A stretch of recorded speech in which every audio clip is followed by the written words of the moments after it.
Good morning, it's Tracy Shores, and I wanted to share just briefly on this word advance and what I saw on the word this morning. I was back folding laundry and feeling slow. I was kind of reflecting on, oh gosh, have I improved here? Have I advanced here?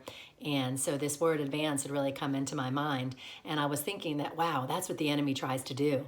He tries to get us to a complete halt in whatever we're doing, whether it's through sickness or a financial resource or emotional distress. He wants us to just stop, and God indeed wants us to advance. And so the verse was actually from Psalm 18:29, and it says, with your help I can advance against a troop. With my God I can scale a wall. And so indeed that is the truth.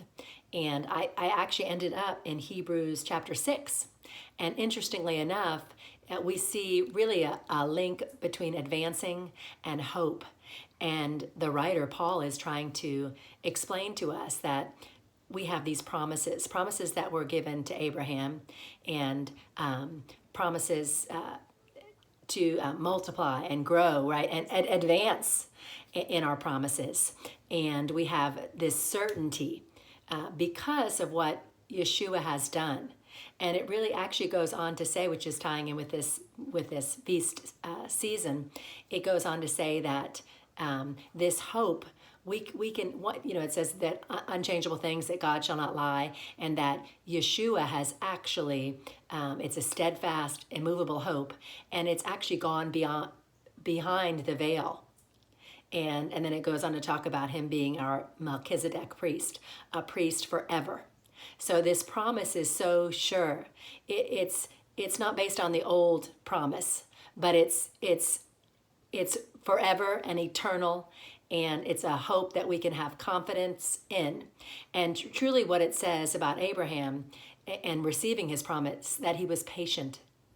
And so I think sometimes all these words, being patient, having hope, and advancing, because the enemy would want to remove our hope, and then we won't press through. We won't be patient in our advancing.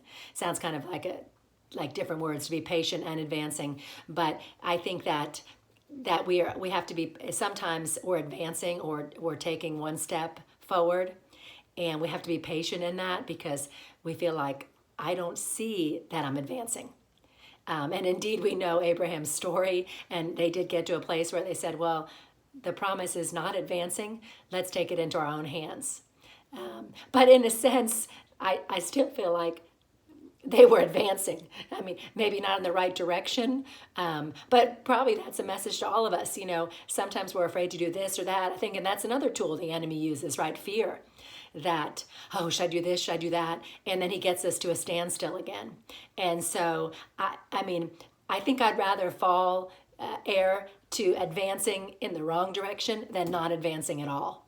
And so, yes, we want to be patient. We want to wait. We want to hear the voice of God and advance. But I do think God is pleased if we continue to advance, saying, God, I don't know, but I'm going to advance. Today I'm going to advance. And really that was kind of the epiphany I had, that the enemy wants me to completely stop and feel like, oh, I can't advance. And mainly because I feel like I haven't seen progress, or I'm not hopeful that I'm moving towards the goal. And indeed, if I just stop those thoughts and I take one step forward, like reading the word, I take one step forward, I feel like I can keep advancing. So it's almost in the act of having faith to obey, to advance, even when it doesn't feel like you can.